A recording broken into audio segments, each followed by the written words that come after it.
Hello, my name is Dr. Gregory Wellwood. I am the Vice President for the ICFFE, which is it's the International Centre for Fire Excellence, and we thought it was about time to put out another fire commentary video. I'm sure you've enjoyed the ones that were put out last year. Well, I mean, I'm sure you'd enjoyed them as well as you could have.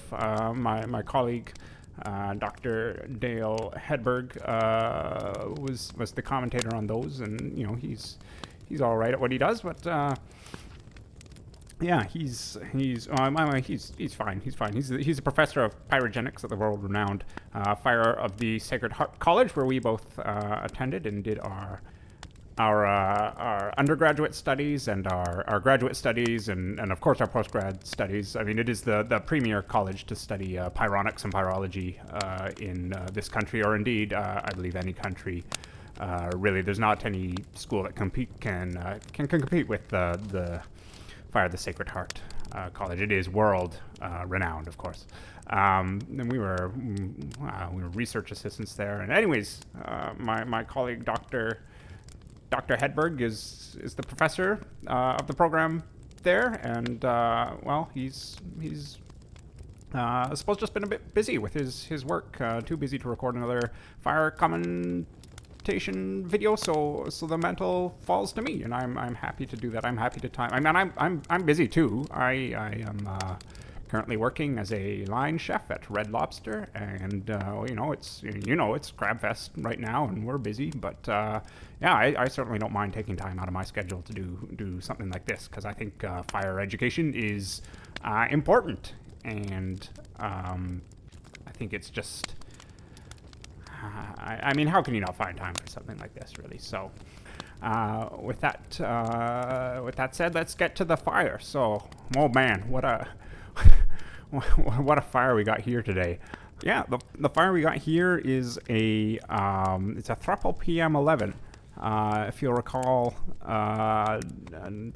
Hedberg last time was commenting on a double FF10, which is what you call your common fireplace fire. But you can see this one is out of doors, and so yeah, it's a Thruple PM11, and we could get into the technical distinctions between the two, but basically.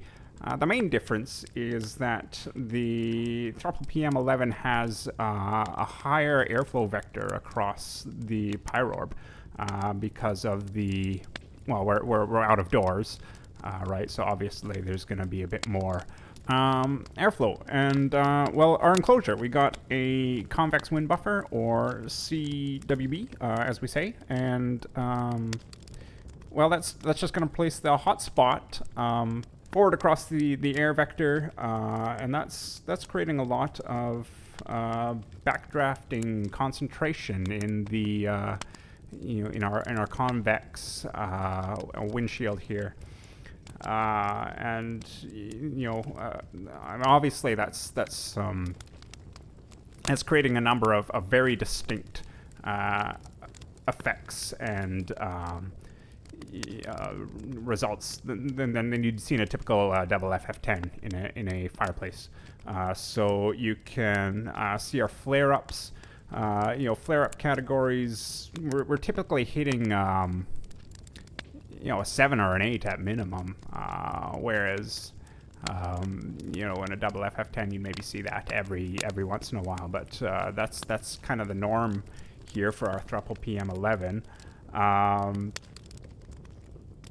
And the result of that is just a drastically different energy release component, or ERC as we usually call it.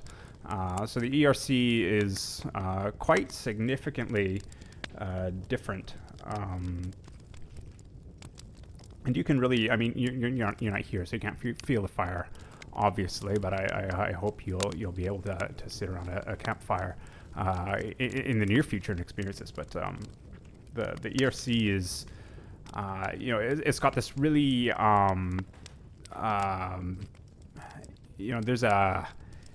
there's a deep and a vibrant quality to it.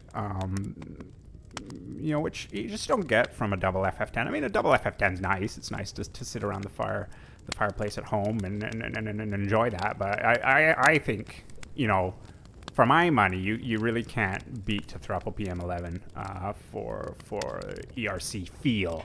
And that's just something you start picking up on the more you study this sort of thing. And I would say that really.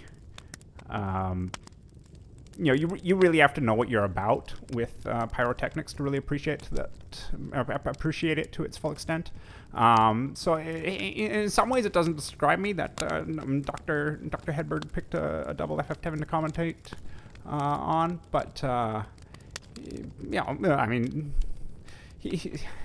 it's hard, You work up in your ivory tower, and you're a professor of this sort of thing, and you get a little bit distant from it, right? You get distant from it, and I work at, as in my profession as a line cook at Red Lobster. I mean, I'm dealing with fire every day, right? I'm at the stove, and there's a flame going, and it's just a little,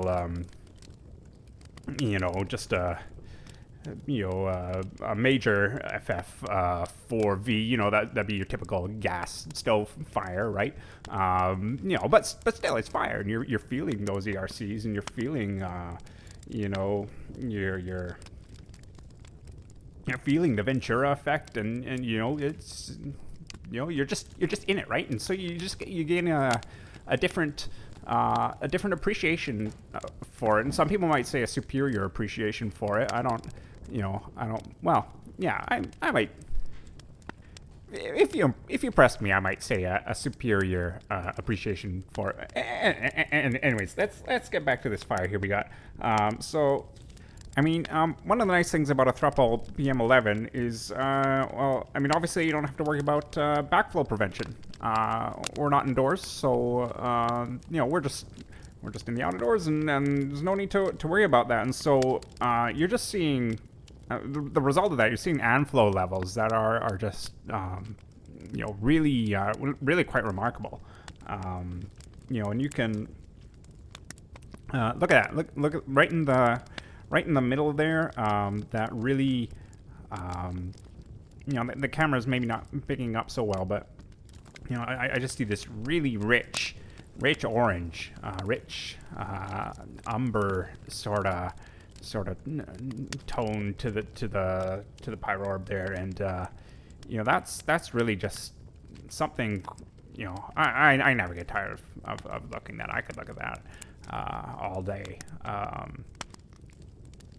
Because it's just you get ANFLO levels like that, and what it's doing with the flame is it's going through a process called reflagration, and what that is I don't want to bore you with technical details, but basically it's accelerating the consumption of oxygen because of the specific configuration of the logs and the air vector going through that, and that's creating these ANFLO levels that are causing the fire to consume more oxygen as it burns, right? Fires, I'm sure the triangle of pyrology, right? You need fuel, you need oxygen, and you need heat, right? And so you increase those oxygen levels, and what that does to the pyrorb is it just really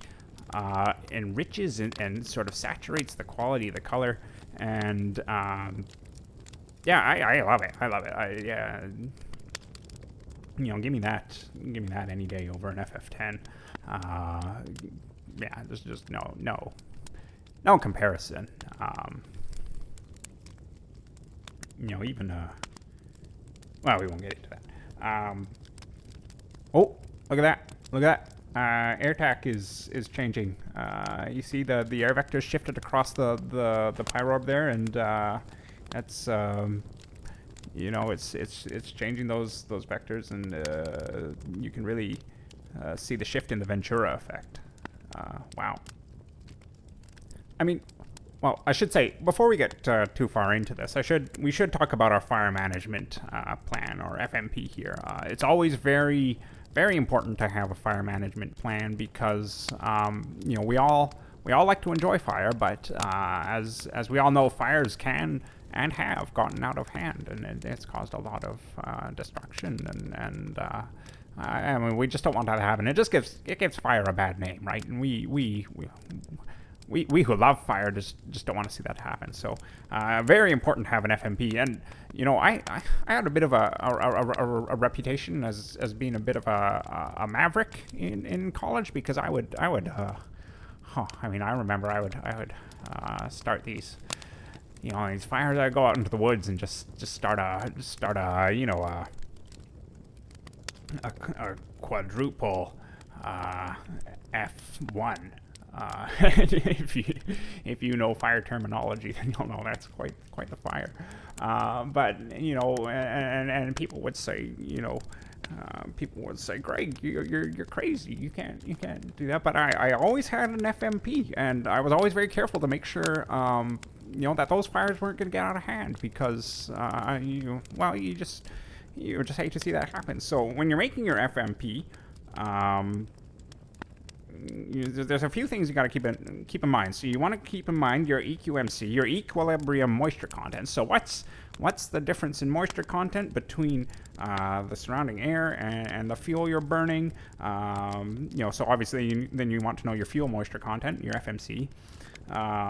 And you want to know what the Heinz index is. What's the atmospheric pressure at? So you're going to want to check your barometer before you go out, and reference the humidex, and know your fuel. I mean, that really goes without saying.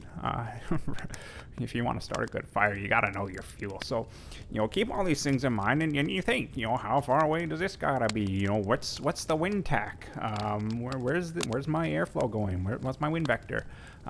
You gotta keep these things in mind, because if you don't, you could have a real conflagration on your hands. So here on our Throttle PM11 here, the wind vector's blowing across laterally, which is what I want. The EQMC is about a 0.5, which is I gotta watch it. I can't just leave it unattended, but it's well within reasonable parameters. Heinz index is really ideal for what you want in a Throttle PM11 today, so couldn't ask for anything better there. So as long as I keep an eye on this pyrosis metamus here, we should be all right. We don't have any cause to worry, but of course I've got my quick application hydronic dampening system, which I guess in layman's terms you would just call it a bucket of water, but I got that nearby, so we should be all right.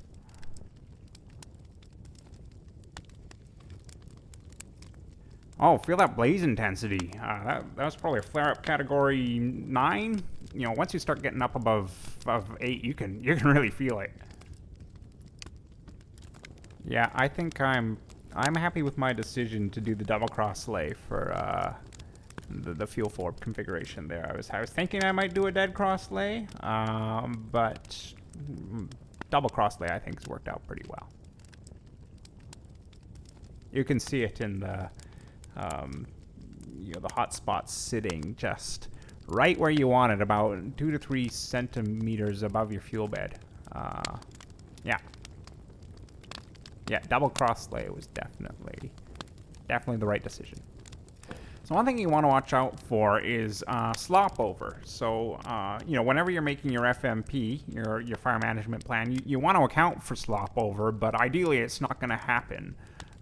So you can see with my particular arrangement of these fuel forbs, it's really not going to be an issue. We might get a little bit, but it's not going to be anything too concerning. So I think we should be in good position here. It takes a little study to really arrange the fuel forbs in a way where you're not going to get slop over, and that's really one of the marks of a level 5 pyrotechnician. And something, just between you and me, I've always found Dr. Hedberg's fire's a little sloppy that way, quite honestly. And it's not the end of the world by any means if you're careful, but it's just these little things matter sometimes, right? And people come to Red Lobster and you think, give them a good lobster and it's going to be a satisfactory experience. But, if the cheese biscuits are overdone and the shrimp doesn't have enough butter on it, you're going to come away thinking, that could have been a better lobster dinner, really, at the end of the day. It's important to pay attention to the details.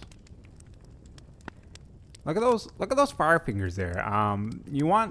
So you're typically looking for fire fingers that are about 8 to 10 inches long. Any longer than that, and it throws off the median index. So this is maybe getting a little on the tall side, but I'm not too concerned. If it gets too worse, I'll give the fuel forbes a poke, and that should sort that out. But I think we're all right. Let's talk smoke, as you'd say in layman's terms. And this is maybe a controversial opinion, but some people would say, if you could get me a good fire without all the smoke, that would be the ideal. And certainly no one likes the feeling of getting smoke in your eyes or that sort of thing. But a fire without some level of gaseous stoichiosis, it just doesn't feel like a fire to me. And really, if you're building a fire, I keep saying fire instead of pyrosis metimus. I'm talking like a probie. I'm doing a commentary video for the ICFFE here. It's just really, it's just been a little while since I've taken the opportunity to really talk about pyrosis metimus on a technical level. Sadly, it's just none of my coworkers are really interested, and they've just told me, like, Greg, you just gotta boil that lobster and stop yapping about fire. And I mean, how could I? I mean, even just sitting there at my workstation and looking at that major FF4V, I mean, there's nothing to write home about, but it's just so captivating. And anyways, back to the gaseous stoichiosis. You build a pyrosis metimus properly, and you're not going to get it in your eyes. And really, it's part of the experience. Without the scent factor of the stoichiosis and it affects just the entire experience of the fire, really. And you like that smell on your clothes after you get inside after enjoying a nice pyrosis metimus. And you want to avoid stoichiosis, the gaseous stoichiosis. That's the stuff that most people, people just talk about smoke as if it was just smoke. That's all there is to it. That's just laughable. I mean, stoichiosis and stoichiosis are just completely different. And if you know what you're doing and you minimize the stoichiosis and maximize the stoichiosis, it's just. I mean, if you've never been at a fire that's been built that way, pyrosis metimus that's been built that way, you're missing out. Is all I can say to you. And I would heartily recommend educating yourself. And you could take a course at the world-renowned Fire of the Sacred Heart College, and that's a good way to learn. But those courses are expensive, and it's I'll tell you what, I offer private lessons. If you want to, you can, if you're interested, you could send me a message and we can set up just a time and a place and give you some good solid instruction. If you want to learn from someone who's in the thick of it every day, and you don't want to pay all your hard-earned money just to learn about fire from someone who sits on his hands all day. You want to learn from someone who really knows fire and really appreciates fire and spends his time around fire. every day, and that's me. So if you want to learn more, then just send me a message and we'll set that up.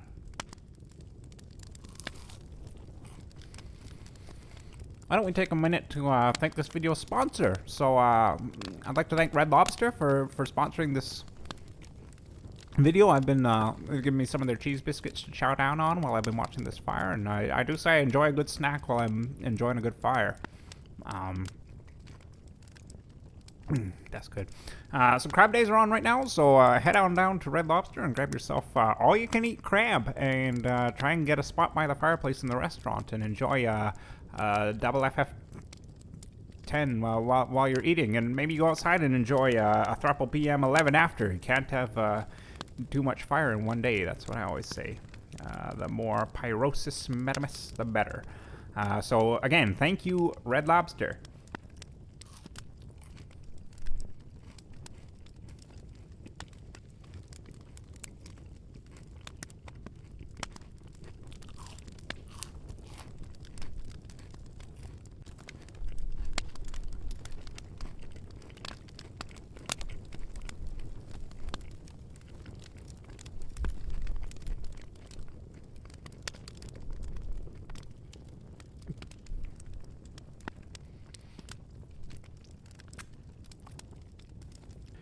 Well, sadly, it looks like this combustion reaction has sapped our fuel forbs of most of their stored chemical energy, and our pyrosis metamus is starting to die down here. So maybe I'll sign off here, and we'll leave it at that, and we'll see you next time. And again, if you want those private lessons, you send me a message, and I'll get right back to you. But other than that, this is Dr. Gregory Wellwood of the ICFFE, that is the International Centre for Fire Excellence, signing off. May your pyrosis metamus burn hot and your fuel forbs have an acceptable FMC.